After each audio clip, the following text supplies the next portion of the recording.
1930 թվականին Աղասի Խանջյանի Կոնկուսի կենտրոնի առաջին ղեկավար ընտրվելուց մի քանի օր անց վախճանվեց ամենայն հայոց կաթողիկոս Գևորգ Ե. Սուրենյանցը։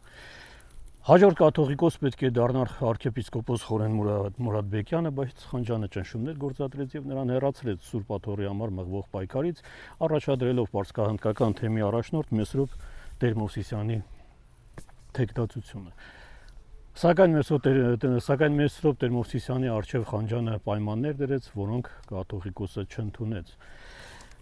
Նրանից հետո Խանջյանը դիմեց Ստալինին առաջարկությամբ լուծարել Մայր Աթոռ, ընդհանրապես չեղարկել կաթողիկոսի ընտրությունները եւ լուծարել Մայր Աթոռը։ Միևնույն ժամանակաշրջանում 1930-ականների գարնանը Բաղդադից մինչև Տրիպոլի եւ Հայֆա ձգվող նավթատարների ողջ երկայնքով Գալուստ Գյուլբենկյանը նախաձեռնեց հայ փախստականների համար կացարանների շինարարությունը, սակայն այս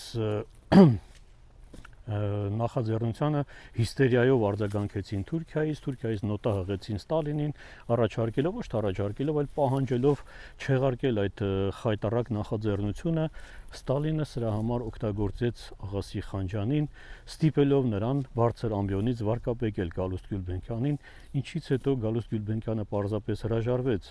հայկական բարեգործական ընդհանուր միության նախագահի պաշտոնից եւ այդ կացարանները մնացին կիսատ։ Հետագայում իհարկե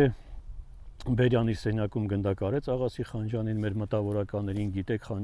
Չարենց, Բաքուն, Ծալազան կամ աքսորեցին կամ գնդակարեցին, իսկ ինչ եղավ 30,000 հայ փախստականների հետ, որոնց համար կացարաններ պիտի կառուցեր Գալուստ Գյուլբենկյանը, այդպես էլ մնաց անհայտ։